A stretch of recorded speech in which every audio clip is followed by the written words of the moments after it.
గారు ఒక straight question ఏంటంటే మీకు టీఆర్ఎఫ్ ఏదైతే ఇది మేమే చేసామని చెప్పేసి ముందుగా ప్రకటించినటువంటి ఇది రెసిస్టెన్స్ ఫ్రంట్ ఏదైతే ఉందో వీళ్ళు ఇది మేము చేయలేదు, మాకు సంబంధించినటువంటి సోషల్ మీడియాకి సంబంధించిన ప్లాట్ఫామ్ని కొంతమంది ఇండియన్కి సంబంధించినటువంటి టెక్నికల్ ఎవరైతే ఉంటారో వాళ్ళు దీన్ని హ్యాక్ చేసి మేము చేసినట్టు చూపించే ప్రయత్నం చేస్తున్నారు. అది లోపలగా వాళ్ళు చేసుకున్నటువంటి కుట్రలో భాగం, అది భారత్ చేసుకున్నటువంటి కుట్రే, మాకు సంబంధం లేదు, పాకిస్తాన్ కూడా సంబంధం లేదని చెప్పేసి నిన్న ఒక లెటర్ రిలీజ్ చేశారు.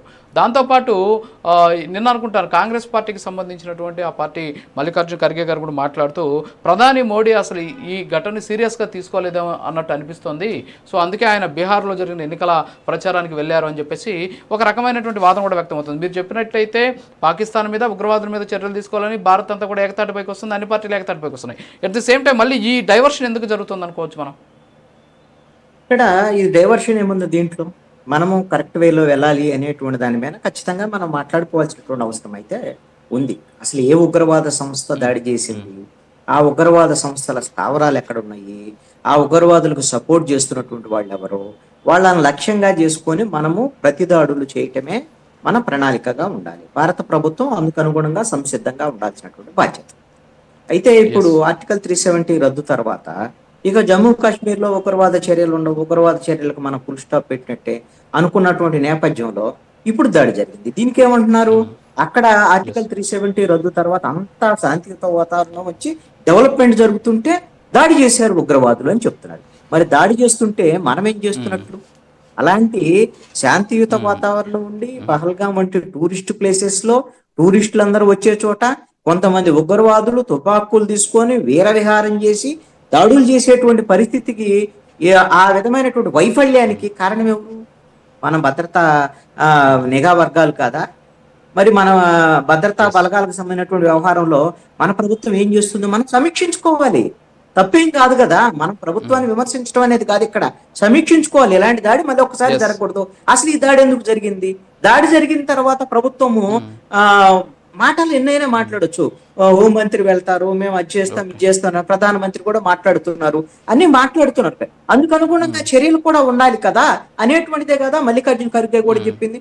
మీ బీహార్ ఎన్నికల్లోకి సంబంధించినటువంటి ప్రచారం ముఖ్యమైనటువంటిదే. ఖచ్చితంగా మీరు ముందు పహల్గాంకి సంబంధించినటువంటి దానికి సంబంధించినటువంటి విషయంలో అక్కడ బాధితులు పరామర్శించడం, అసలు ఆ ప్రాంతాలని మొత్తము పరిశీలించడం, ప్రధానమంత్రి వెళ్ళారనుకో సెక్యూరిటీ యాంగిల్లో మొత్తం అలర్ట్ అయ్యేదానికి అవకాశం ఉంటుంది. ఆ విధమైన ఆ ప్రాంతాల్లో ఉండేటువంటి ఉగ్రవాద చర్యలను అనేటువంటి కూడా ముందైతే మళ్ళీ ఇలాంటి దాడులు జరగకుండా మనం అటాక్ చేయడానికి అవకాశాలు ఉంటాయి. మరి దాని మీద ప్రభుత్వం, కేంద్ర ప్రభుత్వం సీరియస్ గా ఉంది అనేటువంటిది మాటల్లో కాకుండా చేతల్లో కనపడాల్సినటువంటి బాధ్యత ఉంది.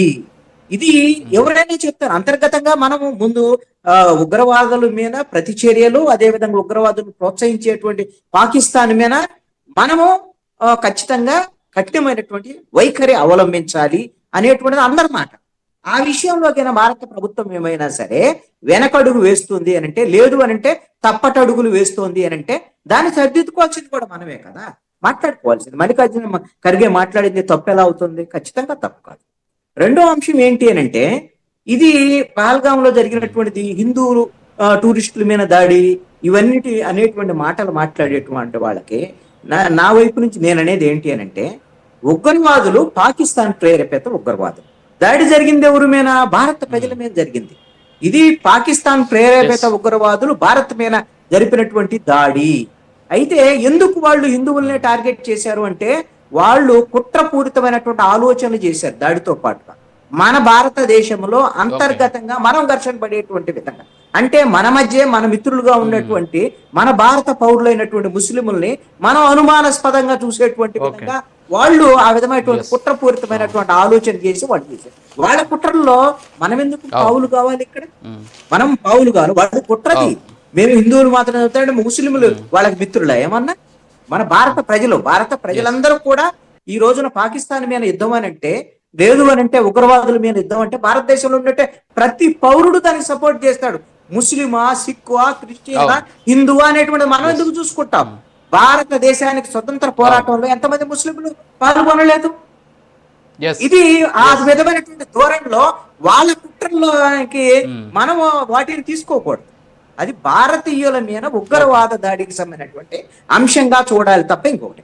ఎందుకు వాళ్ళు హిందూకు సంబంధించినటువంటి వాళ్ళనే చెప్పిన దాని మీద ఇందాక ఎక్స్ ఆర్మీకి సంబంధించినటువంటి వాళ్ళు చెప్పారు కాబట్టి, ఒకటి ఏంటంటే అది స్పిరిచువల్ టూరిజానికి సంబంధించినటువంటి ఏరియా కాబట్టి హిందూకు సంబంధించినటువంటి ఎక్కువ మంది భక్తులు ఆ ప్రాంతాలకు వెళ్ళేదని వాళ్ళని టెర్రరైజ్ చేయటం లక్ష్యం కూడా వాళ్ళకి అయ్యి ఉండొచ్చు. ఎందుకంటే స్పిరిచువల్ టూరిజం ద్వారాగా ఆ ప్రాంతం ఎక్కువ డెవలప్మెంట్ కి సంబంధించినటువంటి ఆస్పెక్ట్ దాని మీద ఆధారపడి ఉంటుంది. దాన్ని దెబ్బతీయాలనేటువంటిది వాళ్ళకి లక్ష్యంగా ఉండి ఉండొచ్చు.